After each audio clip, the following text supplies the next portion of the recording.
Welcome to the podcast. Attack for 20. Uh, Today's episode 6. yes. Today's episode might be a little bit rough.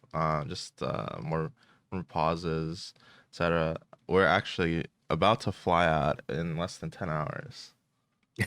We're going to Amsterdam, then Utrecht for the calling. And I don't even know if our decks have been built in paper yet. Yeah, So, I gotta scrounge together the cards. So last minute podcast. We want to finish the series, I guess. The yep. Yeah. Today we're Well, gonna I try guess to we should find. always start with the customary. Hey, how was your last week? What'd you do? Oh man, dude, we did a lot of opening of packs yesterday. Yeah, we opened like 3 cases of German history pack, and it was great. Made Uh, some money. we did a lot of drafts. A Yeah. lot of our local stores ran a lot of Right. drafts, which was pretty good practice, I think. Yeah. Yeah. We did not win the draft RTN. I didn't even top 8. Yeah. So So sad. maybe if you're listening to this podcast, you should reconsider who you listen to. Mm. Yeah. No, but I thought it's kind of interesting. There's some things that I learned from at the draft thing. Actually, I wanted to kind of talk about the RTN draft experience Sure. because a lot of the things that we talk about on this podcast, I think is also like it's meant to inform, but it's also some of the things that we say might only like apply most specifically to like drafting if you're drafting at a table of people who are also trying to like draft at a very high level. And somebody had a Twitter post. I don't want to mention who, but just like talking about how they're a little bit frustrated at drafting at tables where maybe people were a little bit less skilled or less informed about like what the right and wrong picks, whatever, are. And I think you have to like change your mindset a little bit. Like you have to draft with the understanding of you have to try to like figure out like what they're thinking. You know what I mean? Even if it seemingly like it doesn't make sense. Yeah, I guess that's fair. I think like my best this is something you taught me, or we kind of talked about it, I guess. I don't know. But the more like you don't know the people that you're drafting with, Mm-hmm. and you maybe suspect that they're a little bit newer to the draft, or maybe don't know exactly what they're doing. I think like Well, you and I have it. yeah, Yeah, go just ahead. like if they don't like value like what we value as like the high priority picks. Yeah, yeah. Well, it just makes it so that we have to like try to be a little bit more open, Yeah. a little bit more. Ultimately, that almost always translates for me drafting Phi or Icelander It's a good or transition. Icelander. Like it's not always Phi. Like it's often sometimes Icelander because I'm saying open, right? And then it's like Yeah. pack 1, pick 7, and it's like one generic card and 6 Icelander cards left. Yeah. But you just have to. Mm. Yeah. Like I think you get really rewarded when you're in pods that are like that are a little bit either people have like very strong opinions, like they're forcing a hero, Yeah. or they're relatively like newer to the format. Mm-hmm. Like what I find is people who are newer to the format will typically zone in on a hero. They may not necessarily be forcing it. They might just open like an alt art like rewind or something, and they just like I just want wizard cards now. Yep. Like once you've identified the open lane, that open lane is often like very open. Yeah, actually, it's pretty interesting. So I think during the beginning of the format, I thought that it's like very hard to stay open just because like you run out of playables. Um, Yeah. but actually, and we'll talk about this a little bit later. But there are ways that you can draft that kind of open up the number of playables that you have available to you. Yeah. Even when And you it's not necessarily drafting like generics either. Like yeah sometimes you do draft like powerful cards and all the heroes, and you end up in a like pick 1, pack 7 situation where you could still be in any hero, but you're gonna burn some picks, and that's life. That's fine. yeah I think most notably at the RTN, I think I had an opportunity. I did like my count.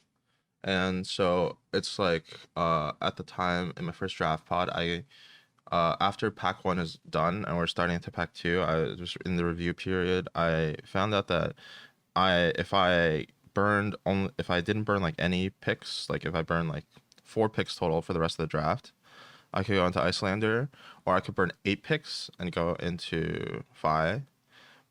But I also could have potentially burned like 7 or 8 picks and been Dromai. I didn't count, and that was actually probably like the right call for that table. I ended up going 5. Did But you mean like 7 additional cards, or no, you? I could waste 7 picks and still have like a no bobble stack.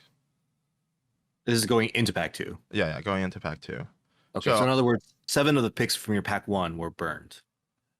Or uh no, because I was planning to play Phoenix Flames if I went into Draconic. okay, but like how many more picks could you have burned and still had a I draw could check? have burned 7 picks if I Additional yeah, cards in yeah, pack 2 and 3. Oh, yeah, yeah, that's yeah, yeah. very good. Yeah, Yeah. okay, I understand. Yeah, so basically it's just because I drafted a lot of Phoenix Flame cards in pack Yep. 1. And so it's just like I got additional picks out of it.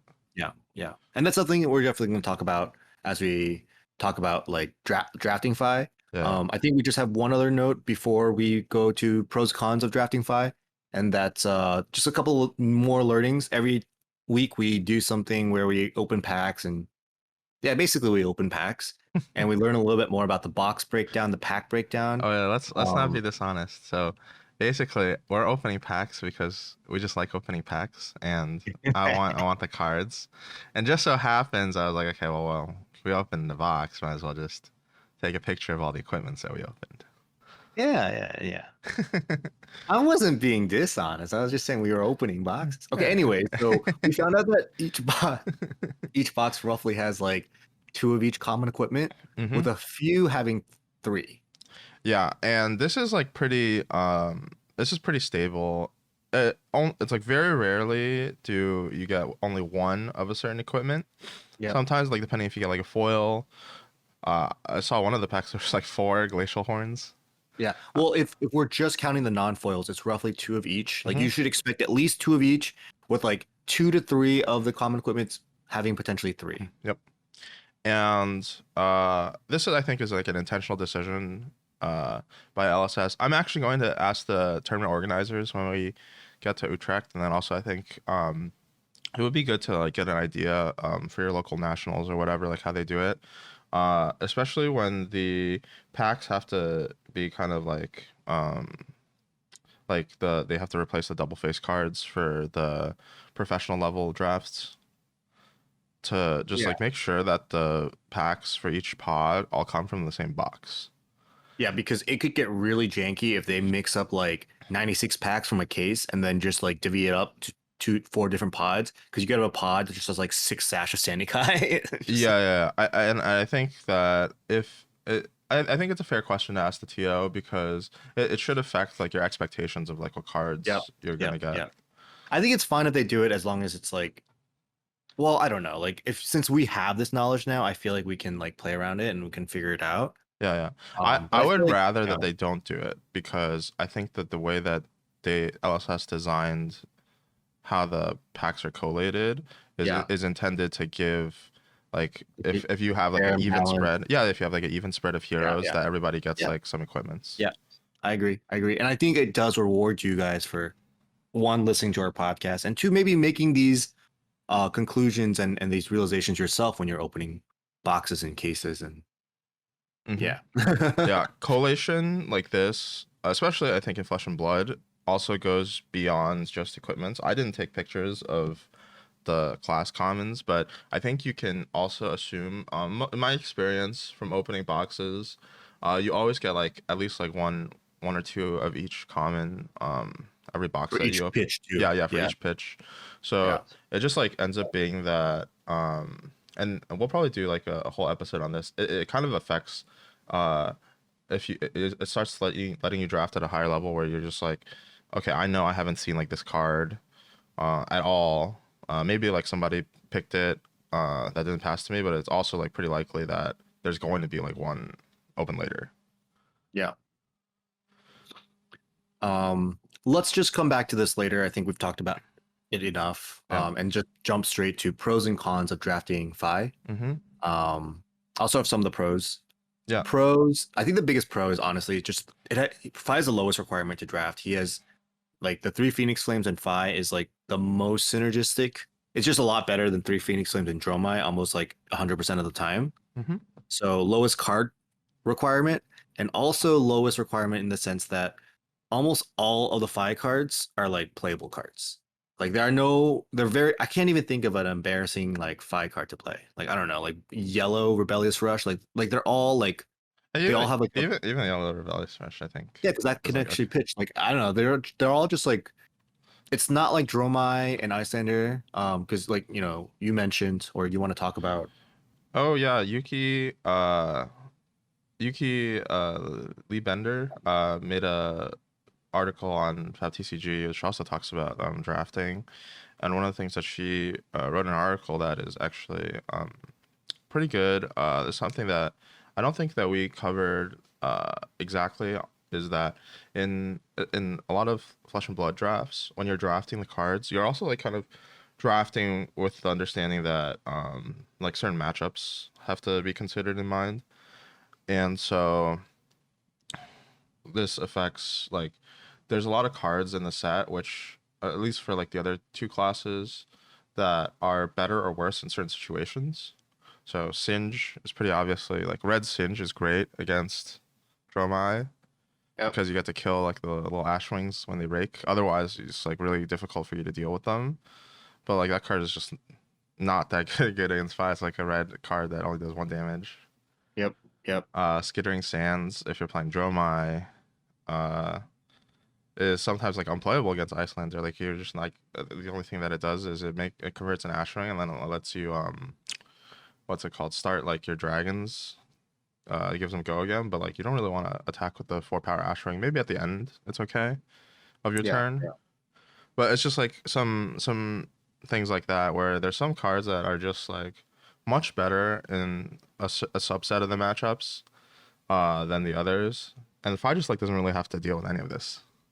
Yep. Yep.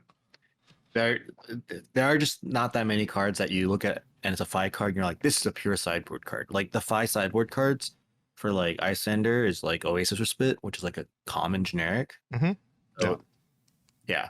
Um, the other point is, and it's kind of a combination of the first two. Fi has lowest requirements to draft, least embarrassing cards to play. Because of this, the floor for a Fi deck in draft is not that low.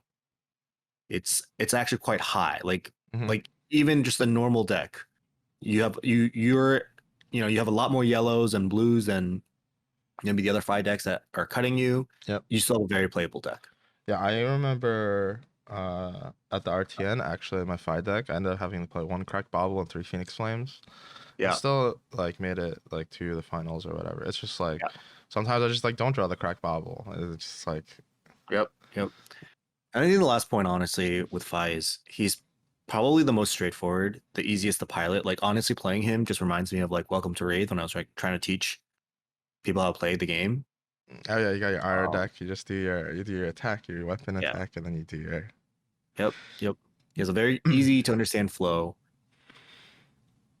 All right, cons. yes, I'll start with one and then I'll pass it to you. sure. I think the most, I'm not sure if this is the worst con, but you're never going to be the only five. Like, it's just like almost guaranteed you're never going to be the only five drafter at the table. Yeah, it has Um, happened rarely, but I think yeah, more often than not, it's because a bunch of people just love Icelander and Dromai yeah, yeah, irrationally.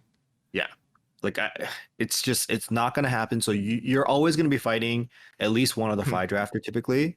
Yep. Um, And I don't know if this is the right place to put it, but that's kind of one of the reasons why we like drafting like Sash and Heatwave really highly, Mm-hmm. because unlike Spellfire Cloak and whatever, you're never going to wield those cards. You're fighting someone else for them.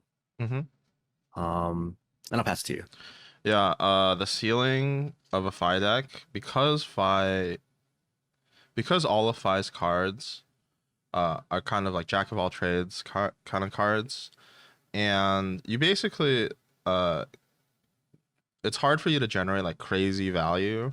Most of your cards just like go maybe like 0 to 1 points above like the normal curve. And when I say the normal curve, I mean like the head jab, it just has three. That's like the normal curve of a card. And then so you go +1 when you pitch a blue, and then you use two and you attack with your weapon. So you just get like +1 every turn, and then if you grab your Phoenix Flame for free, then you got another +1. That's it. Like you don't have a situation like in Dromai where if you've amassed like a certain board and you're opponent can't kill all your dragons, then every turn they're accruing like 3, 4 points of value, right?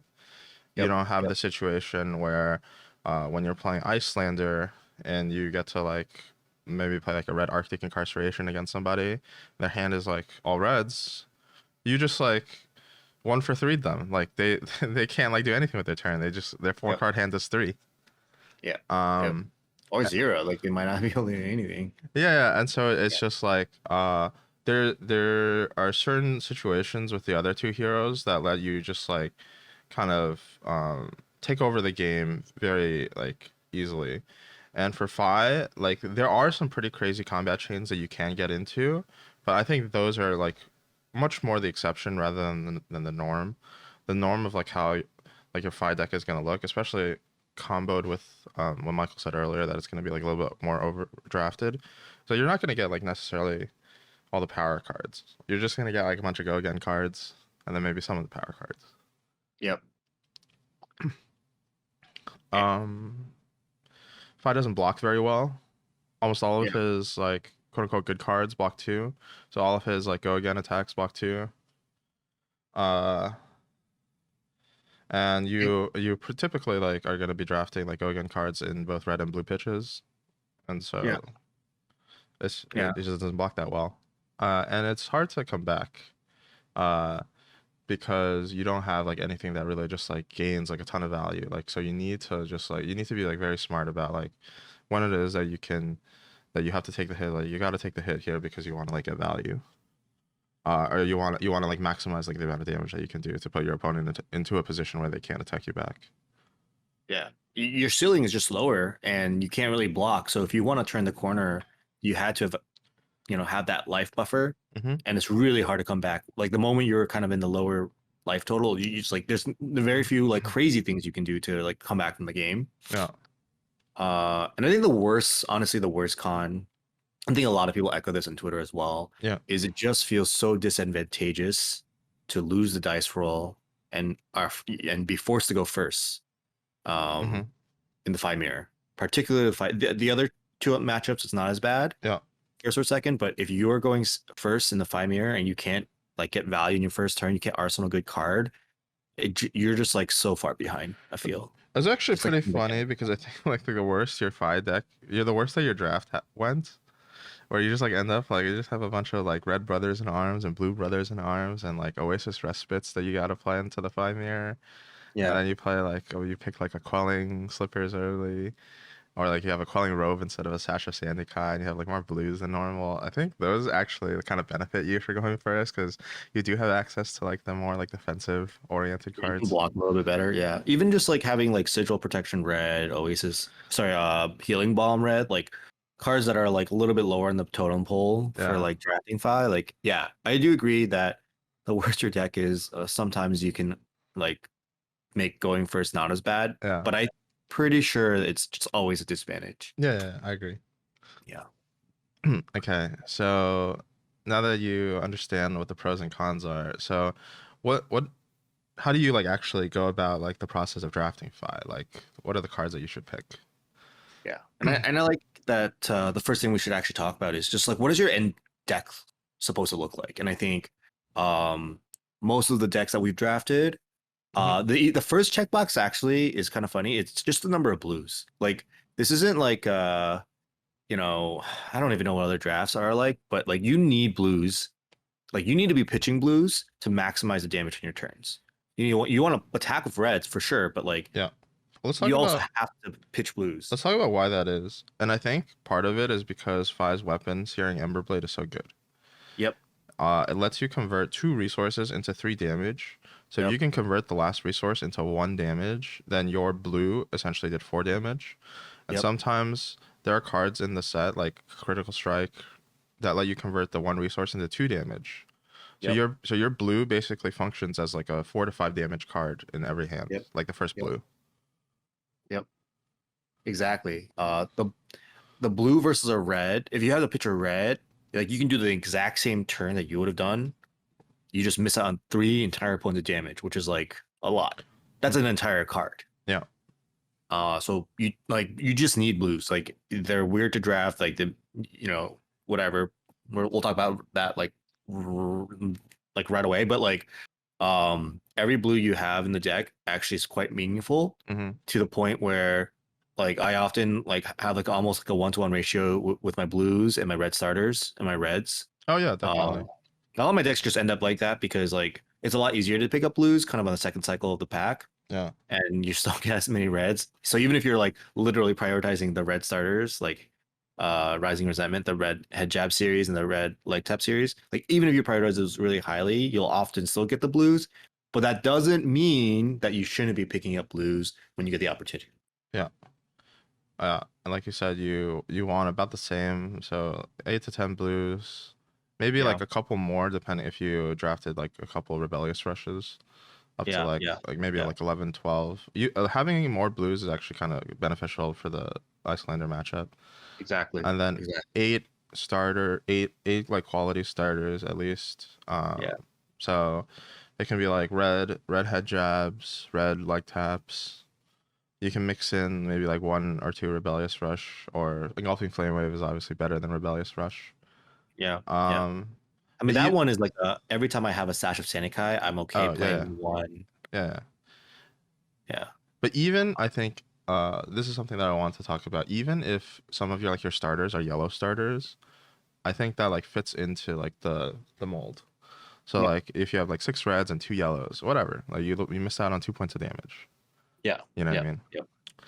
Yeah. Um, you want like I put the number as being like 5 to 6 finishers. Finishers. Finishers Yeah. being cards that don't really have go again. So stuff like Critical Strike, Breaking Point, which to me is just the same card as Critical Strike. uh, you have Lava Burst. Uh, I forget the name of the one that does 3 and then 2, which is just like another Critical Strike to me. Yeah. Yeah. Yeah. Yeah. uh, Yeah. sometimes, Cards that let you like plus effectively +2, yeah, with your resource. um, or +1, I guess, depending on the math. Hmm. Reward you for having like rupture and kind of just being able to efficiently use your resources. Oh, Stoke You the definitely, Flames. yep, Soak the Flames. You definitely want a few, because that's where you get value, especially particularly in the mirror, Yep. where it's like everything's just about like maximizing damage, blocking 3, attacking for 4, like little things like that. Yep. Um, yeah, so let's talk about like what the draft experience should look like now that we have an idea of what your deck should look like at the end. Mm-hmm. Um, Yeah. we talked about blues being important, but that doesn't but that doesn't mean that they're like the best, right? Like the best cards you want to be starting with are the red go against starters. These are the cards that you want to like every single turn you want to be pitching a blue Yeah. and attacking the red starter. I think I want to add a caveat. I think the red go again starters are probably like the best cards to pick once you've cemented that you Oh are yes, in Phi. yes, right, yeah, yeah, Yeah. So actually, let's talk about now. I think navigating the beginning of the draft is probably the most challenging yep, part for if you are gonna end up drafting Phi, yeah, uh, and kind of why that is. A lot of the quote unquote like high priority blues, or sorry, high priority generics, that at least I think in the what is like currently accepted. So stuff like poppers, stuff like Oasis Respite, to me don't fit neatly into like what you want in your final Phi deck in terms of adding total power. And I think drafting like Red Brothers in Arms is fine, especially because if you can get a Sash of Sandakai, you can like kind of like pump into it. But there's a lot of the times when you look at the pack, there's like a strategic planning or like whatever, like the pack is just gonna look pretty bad for Fi. It's just gonna be like 3 generics or ice cards that don't like exactly fit into your deck. Maybe like an equipment that doesn't like really fit is like a quelling robe or something, and then you have like I don't know 2 blue 5 cards, yep, or a blue and a yellow. yep, And if you get past these, if you get past packs that look like this, uh, you gotta like do your count and kind of figure out what your opponent has been picking, but or the other people at your table have been picking, but it just because the packs look bad doesn't mean that other people are picking the good fight cards. Sometimes yeah, there's just no good fight cards in the packs, yep, yep, and so you wanna.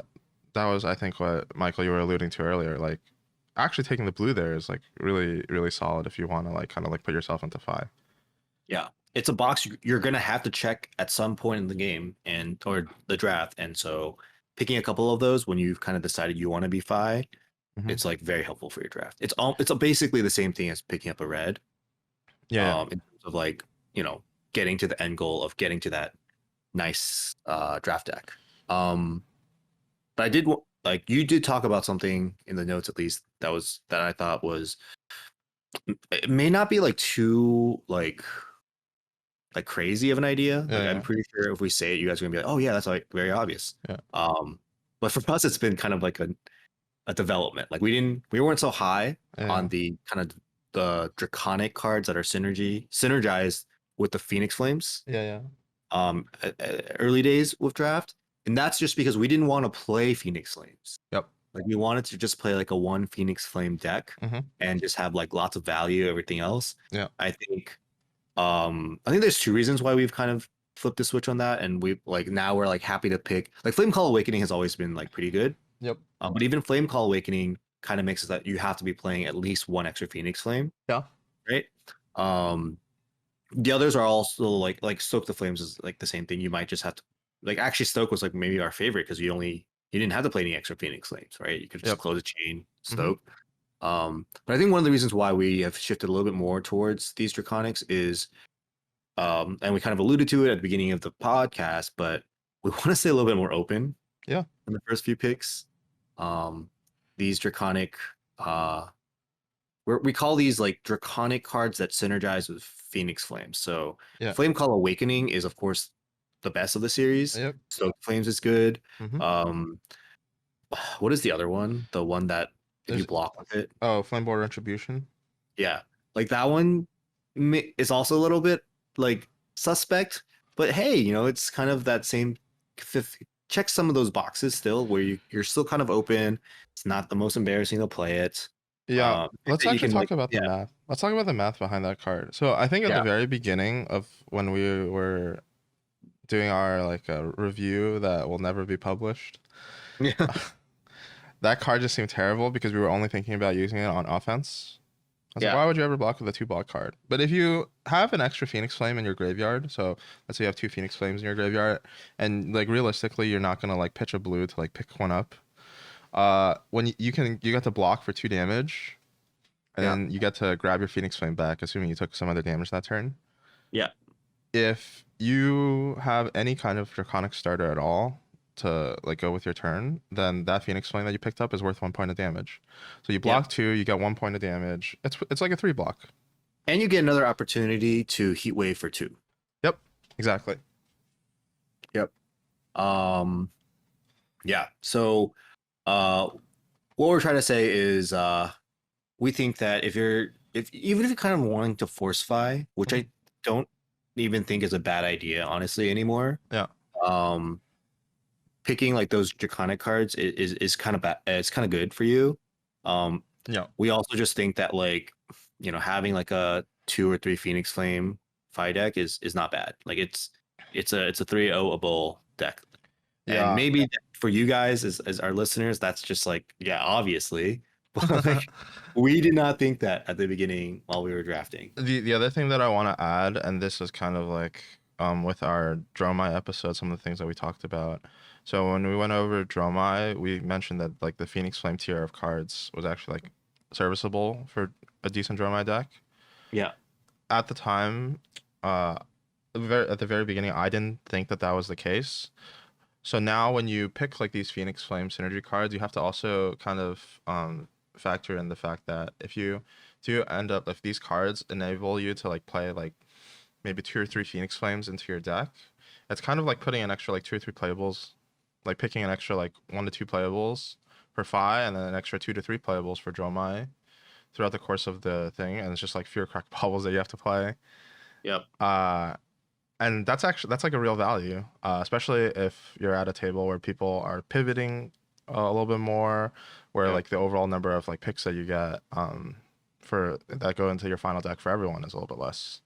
yeah, yeah, yeah. And even if you're like the most open, people are gonna hate pick cards out of your hero if like there's like 4 Dromai or 4 Iyslander and only like 1 or 2 Fi. Like Yeah, there's just no cards that they can pick. They cannot pick a card for their deck. yeah, that they're just gonna take your cards. It's just gonna happen, and it's not even like the bad play for them, right? If they have no playables, they're gonna take the most powerful card and Mhm. deny someone. Yep. So Hmm. great. So more about drafting Fi. I think the fundamentals, the bread and butter, our podcast would be remiss to not talk about this kind of stuff is prioritization on the actual red starters. Yeah. I think the easiest thing to get out of the way is the Rebellious Rush and Engulfing Flamewave line are a little bit weaker Yes. in comparison to their own like rares and commons. So the Engulfing Flamewave is obviously pretty solid. Mm-hmm. I could see taking it early, Yeah. but I would almost always take a 0 for 3 or 1 for 4 over it. Mm-hmm. That's like a personal decision if I don't have a sash at that point. Yeah. It's just because of the way Engulfing Flamewave and Rebellious Rush, these are the 2 resource 5 attack go agains in red. Yeah. The way they're like templated, like you're not going to be able to get a weapon swing off of a blue without a sash of Sandy Kai. Yeah. And Usually. so Yeah. Your they're turn almost has just like to. inefficient. Yeah, the turn has to involve like a blue and a yellow or 2 blues that you're Yep. pitching. Yep. And then kind of then in order to like max the damage, then you need to like also be playing like more like 1 cost cards. So And for you hit example, block. like if you go you pitch a blue, you come in for 4 go again with Soaring Strike, for example, then you can come in with a weapon that's a 2 card 7. Yep. But if you come in with Engulfing and you have 1 resource floating, like the best you can do at that point is come in with the what's that card? Critical Strike or like a Breaking Point Yeah. for another 5. So it's 5. So it's 3 card 10. Which is good. Which is not bad. But 7 divided by 2 is 3.5, and 10 divided by 3 is 3.33. And so even then you're not like, it's just a little bit less good, right? Well, it depends. So like and this is like a point that I mentioned kind of like in passing. So 3 card 10s are actually pretty good, but the problem with that like analogy is that in your 2 card 7 situation, you got to block with 2 cards. Yeah. So if you have like this like setup where you have the Rebellious Rush and the Critical Strike, you cannot block with like a second card out of your hand and have like an okay turn. Yeah. Agree. Yeah.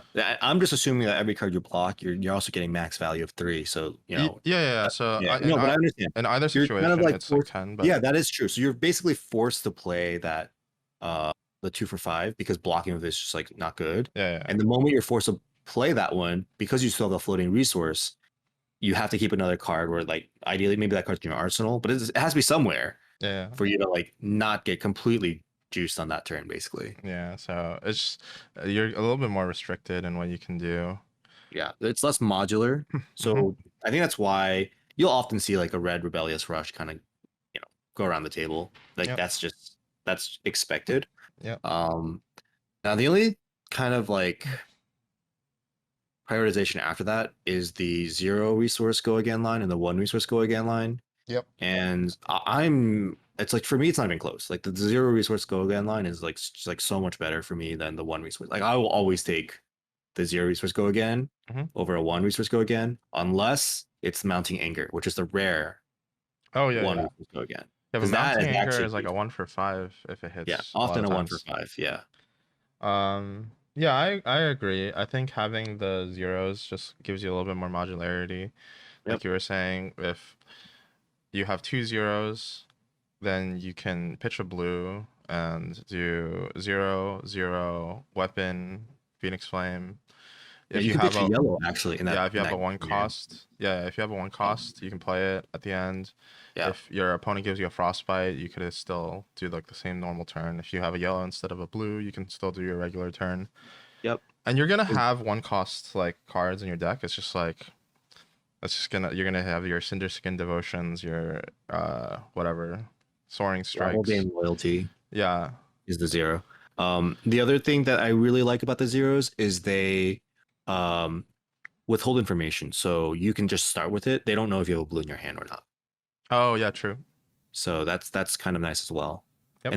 And then when you pitch the blue to come with your weapon, they sigh because now they know they're getting juiced, right? Like it's or you're like I've had entire red hands. Like I had a Mhm. hand of just like three go again, three go again, three go again, three go again. The whole hand was just like starters and lava vein loyalties, and I just played out my whole hand, got a Phoenix Flame Yam for one. Like at no point did they have information, so they couldn't like prepare their quell, for example. Yeah, yeah. You kind of like, and then that's like one of the more, I guess, like skill testing Yeah. aspects of the format. You have to kind of imagine, okay, like based off of like what my opponent did, they're five, they attack me with a head jab. Like what do Yeah. they have? Yeah. But it's like the hardest to do that when they start with Rising Resentment or Yeah, Ronin yeah, Renegade. definitely. Um, so yeah, so we're kind of, I think it's kind of nebulous right now. So let's give it some structure. Like for me, it's like mounting anger red. It's Yep, kind of we're just talking about the go again ninja attacks. I think, yep. um, Yeah, that's the best I one. guess we could take a step back and say if I see a sash of Sandy Kai, I'm taking it. Okay. That's pack one pick one. I'm super happy.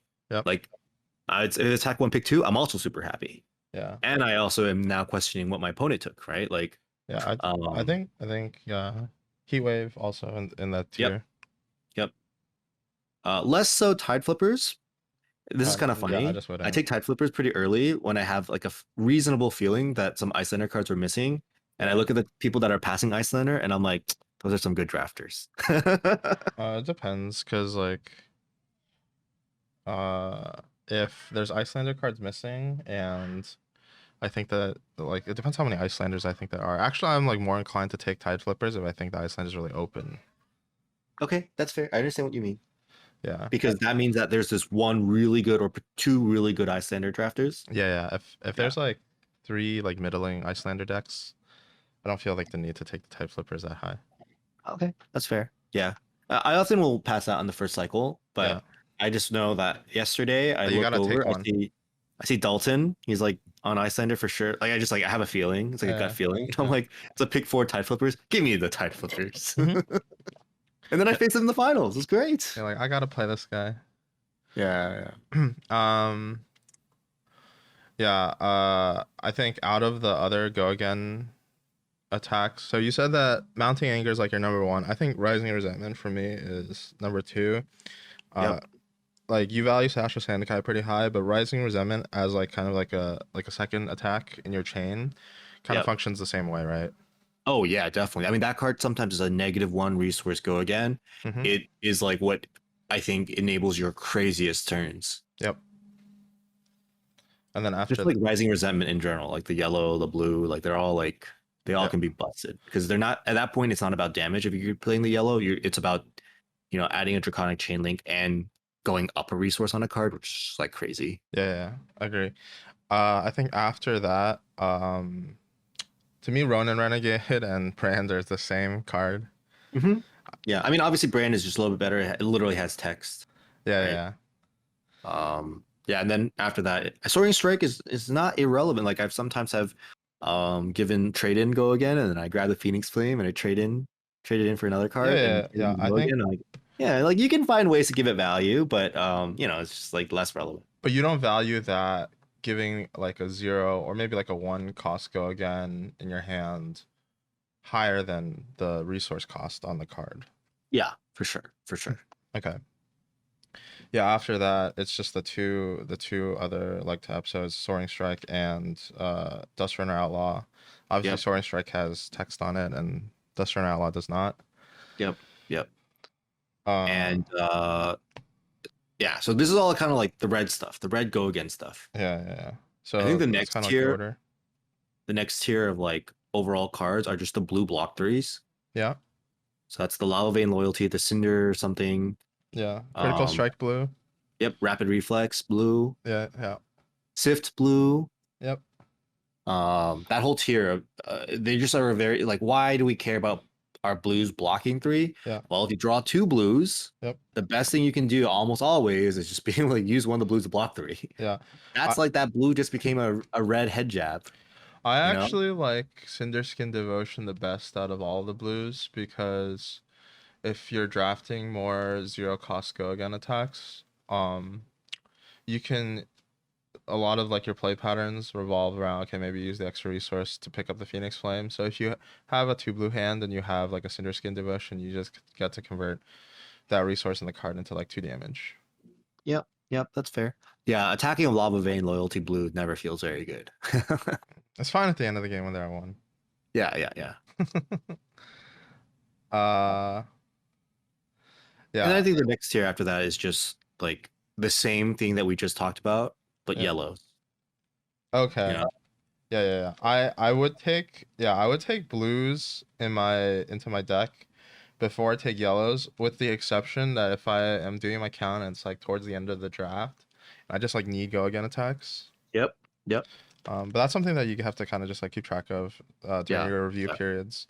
Yeah. I Uh, think it's more just like if you have enough blues, hmm then you should prioritize the go agains because like you can always play more go agains. Yeah, a good thing to do when you're doing these drafts that are a little bit more structured. You can't like look at your pile in between picks, or in between picks. You can only look at your pile after each pack.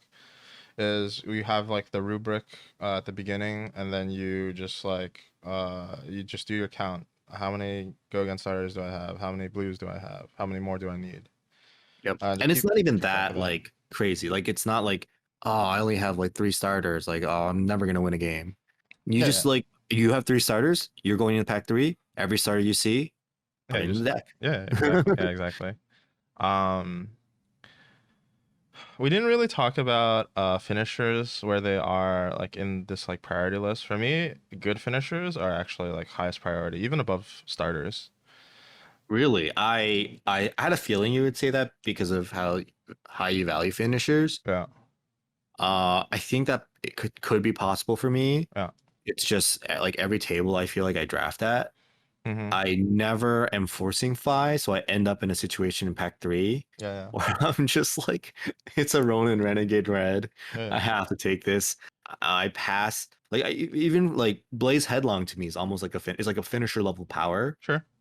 And I just end up having to pass that card because I just like go into pack 3 and have like 2 or 3 red starters. I actually have gone into pack 3 of no red starters and I still win the pot. It's just like I just have to like Well, isn't that kind of like proving the point because we're talking about like priority pick order, so this is like how you like navigate the beginning of the draft. mhm, mhm.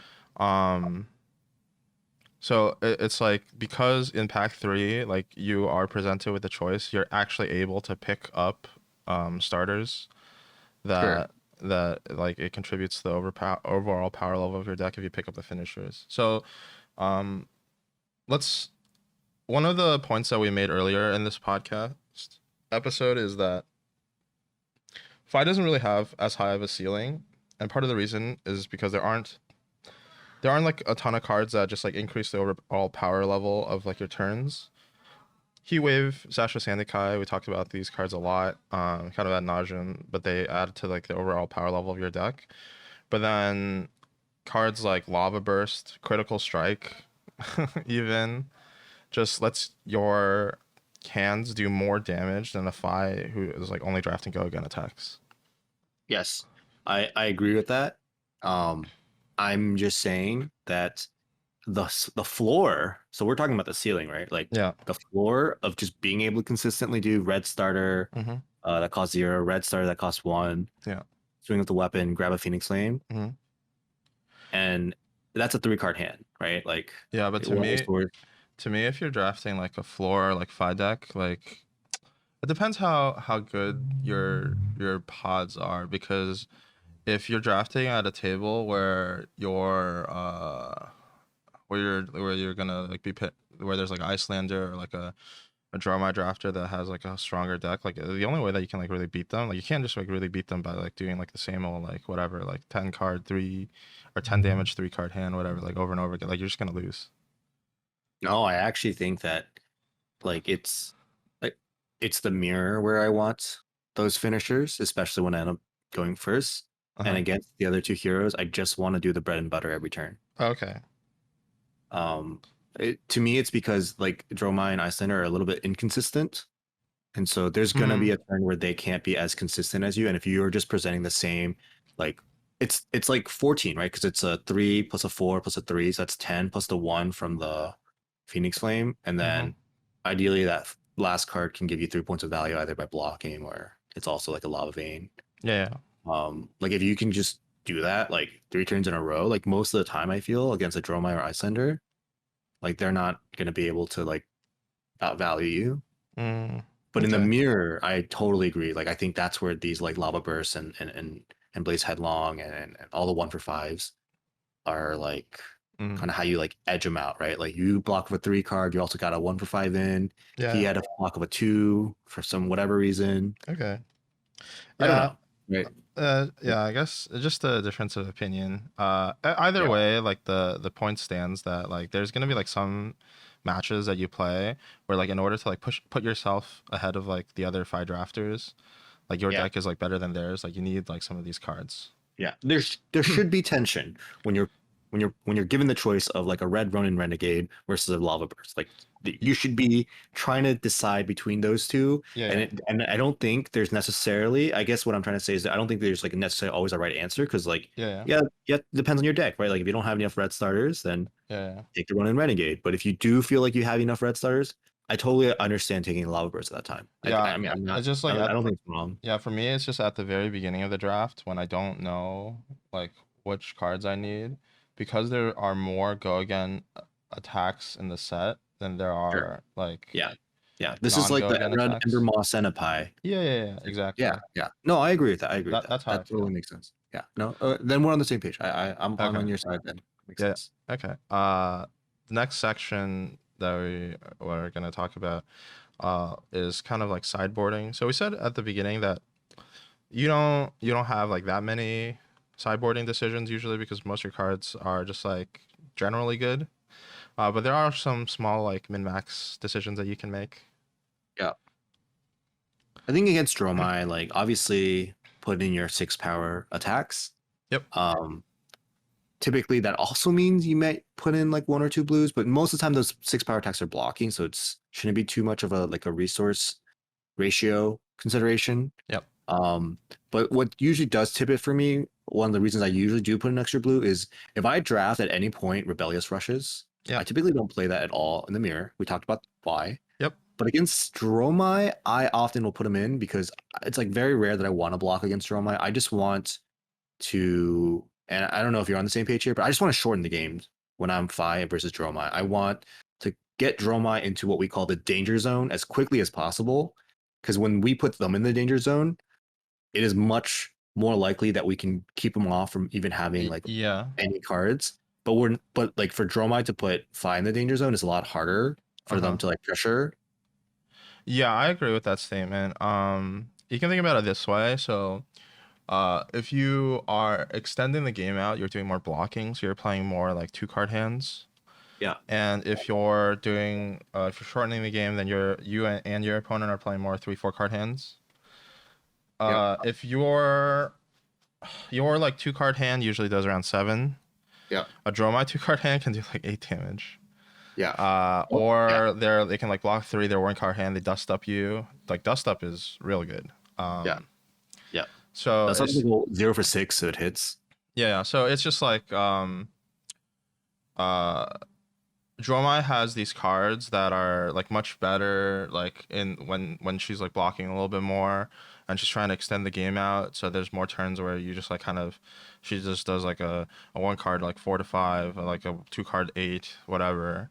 And you just kind of have to like deal with that value. If you are blocking, then you can't do the same thing back to her. Yeah. Your 1 card does 3, your 2 cards do 7.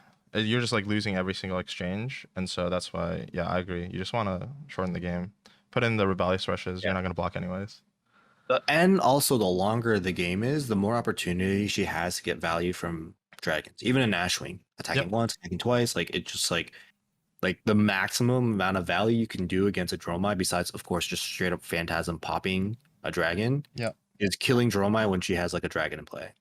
Yeah. Right. Like I do want to say that if you are playing Fi, and this is a mistake that I've seen some Fi players make, you gotta kill the Ashwings. You gotta kill the dragons, unless you are presenting lethal and they have to block their whole hand out.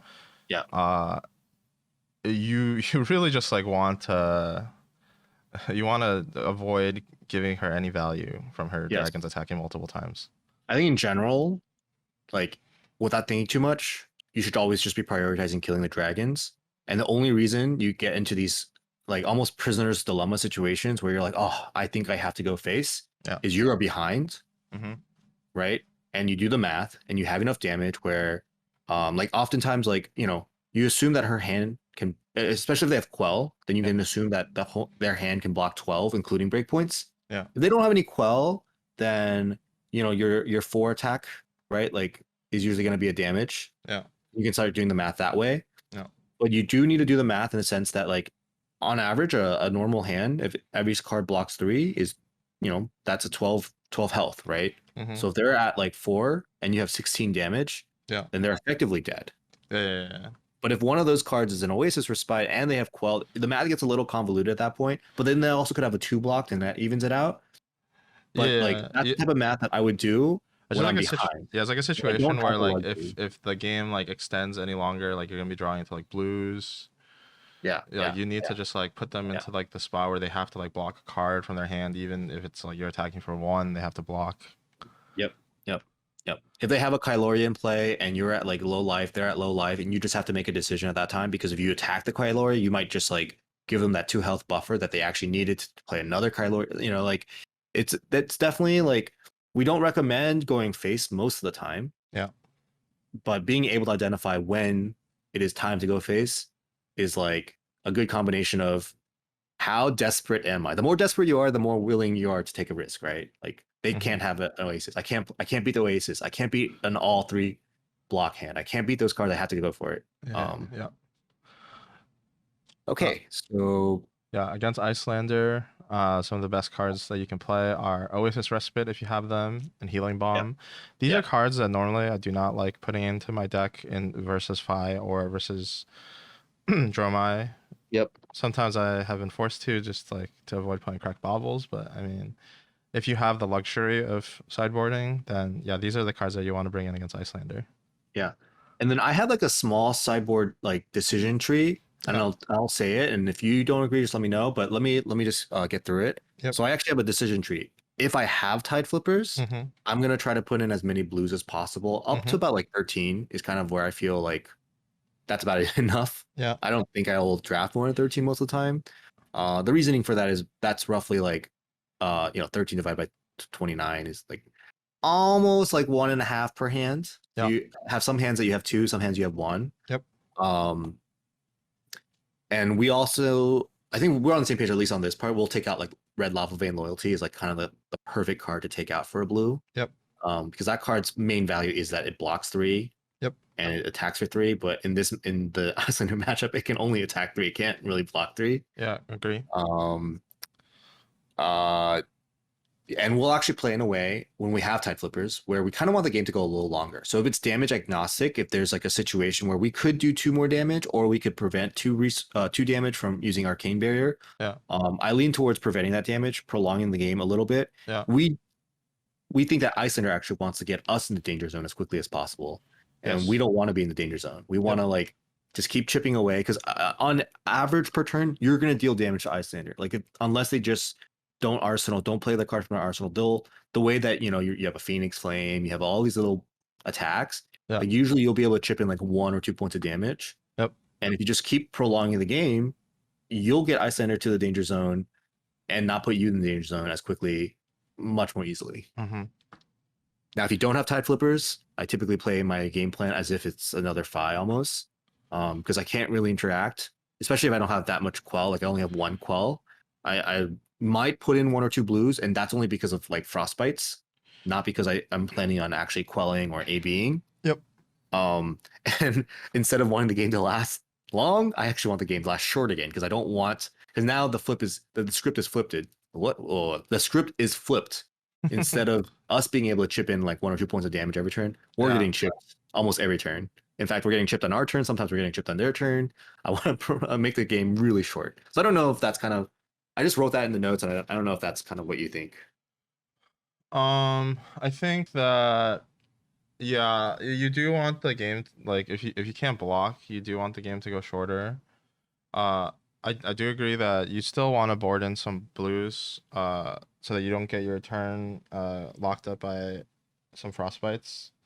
Yeah. I think that um it depends. Like if you have access to Oasis respites or healing bombs, and you have like maybe like heat wave and like another piece of claw equipment, I think that you can honestly play the same way as if you have tide flippers.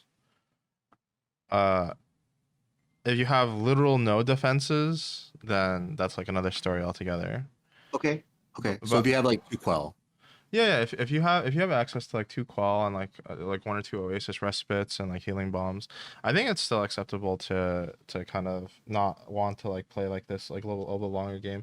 I think the biggest danger against Icelander is that if they're just like yamming their turn like every single turn, and they have like 2 and 3 damage blues in their deck, basically they're each card in their hand roughly does like 3, because they can't like really go over the like 3 Yep. damage per card thing. Yep. Your hands can do, I don't know, like 14 to 15, let's say. But if they have, this is like pretty deep in the math, but like if they get like an extra turn, like you're essentially starting the game at 14 or 15, and they're starting the game at 18. So you go like +2 every turn, but they can kill you in the span of 3 turns. So Yes. it's like a going first, going second kind of thing. I'm not entirely sure what like the best line is, but I feel like if you have like literal no defenses and they go first and they do like any damage to you, it's like kind of scary. Yeah, that's true. That actually reminds me. We actually do a poor job. I don't think we talk about it at all in the Draw My Games Yeah. uh, podcast. But as Fi, I always want to go second. I don't care who it is. If it's Yeah. Icelander, I want to go second. I have Helios Miter. I might leak 1 or 2 points of damage. I just want to go second. Yeah. Against Dromai, I want to go second. They Yeah. make a custom Ash for free, then maybe they make a Dragon and they Arsenal card. That's the same thing as like a Healing Mom plus a card. Yeah. Like, I'm fine with that. I want to go second. In the mirror, of course, I want to go second. If I don't go second, I sometimes just lose. Yeah. I would say that if you're the only time that I would want to go first is like in the situation that I just brought up. If you have literal no defenses against Icelander, like at all, you have like no defensive cards, your deck is like all gas, and and you want to shorten the game, I think you do want to go first because I think it is kind of reasonable to be able to chip like Icelander for like 2 or 3 damage But I actually with your four argue card this, hand. but like, can't you just like Helios Miter on when they attack you, and then you're never gonna AB or Quell anyway, so every turn is just gas, gas, gas, gas, gas. You can You know what Helios I mean? Miter, but if your deck is like all gas, like them hitting you with like a five into a 2 and then arsenaling a card is like pretty bad for you in the race. Cause then like you're taking like in the situation that I brought up earlier, like if they arsenal like a 2 or 3 at the end of the game, you're starting at 14. If they do like 2 damage to you, you are starting at 12. So they kill you actually in 2 turns. So they can just like no blocks like a whole turn, do 12 damage to you again, and then you're dead. I think the break point is that if they can do like 2 or 3 damage to you, if they can do 2 or 3 damage to you, you're dead in 2 turns. If this is like if you literally cannot block like anything after the Helios Miter. Yes. Yes. I That mean, the maximum damage you can do is 7. hmm? On if they go first, the maximum amount of damage they can do is 7. Yeah. So it's So just like if you can only if you block. have all blues, or sorry, all reds, you take 5 damage. Oh my god. Yeah, if you have like 1 blue, then you take 4. If you have 2 blues, you take like 2 or 3. Yeah. But yeah, it's just like I think that's like a very specific like math thing Yeah. that might be like a little bit over like most Yeah. people's heads. It's like a very like niche situation. I You're like agree the in fourth general. eye. You don't have any quell. Like you have just like you're just naked. You Yeah, just have a little. yeah, you have to have no quell, no healing palms, no respites, just like literally nothing that can prevent like 1 point of damage. That Yeah, is the yeah. only Okay. situation that I would want to go first against Icelander. Okay. I could see that. My decks have never ended up like that, so maybe that's why. No, I'm just kidding. Yeah. I mean, it's good to like. There is some flexibility in this game. You have to Yeah, like kind of be yeah. aware of these edge It's not cases. 100% correct to always do what we say. Yep. There's definitely going to be exceptions. It's just identifying those exceptions. Yeah. Yeah. All right, so we haven't talked about the kind of the least fun part of this is, and that's the mirror. Yeah. I think the mirror is just about math. It's just like you can kind of get a feel for how much damage your opponent's dealing, Mm-hmm. and you can kind of get a feel for how much your hand's dealing. So one of the easiest things, the easiest ways to math it out is rising resentment, red. If you block with it, you lost a point of damage. Yep. You know what I mean? Like that's what the whole mirror feels like. Yeah. Like, how do I get my opponent to block with their rising resentment instead of attacking with it? Yeah. I think you want to block. Uh, You want like as many block threes to like do it Yep. efficiently as possible. Yep. Actually, one point is that I wanted to make is that if you do have call equipment, that you kind of want to save it for when the Phi decks both kind of eventually like run low on reds, and you know like how you get to like this point, like where you draw like a 2 or 3 blue hand and you end up attacking like blue head jab Oh into yeah, like a totally. lava vein Yeah. loyalty. Dude, the one blue plus a quell in that situation like blocks like 3 cards. Yeah. 2.5. Yeah, I totally know what you mean. That's like something that is very important, but I don't know about you. I've never gotten second cycle with the It's not I don't even think about it as second cycle, but it's like I think especially like if you're going first, it's like one of the ways that you can win the game. Uh like you need to have like the quell on the turn that it like blanks when they're like putting you like kind of low and you're at like 1 or 2 life and they're just trying to like get like their little chips in. Yeah. To I me think it's just that's like the only way it's that you like can. your insurance policy to force it so that the FI is never like putting you at like 2 or 3. And so I think it's like this. There's two things that need to happen. Yeah. You need to be basically losing the race and kind of you're in the danger zone. Yep. And the FI needs to draw a hand that just like has like 2 or 3 blues. Yep.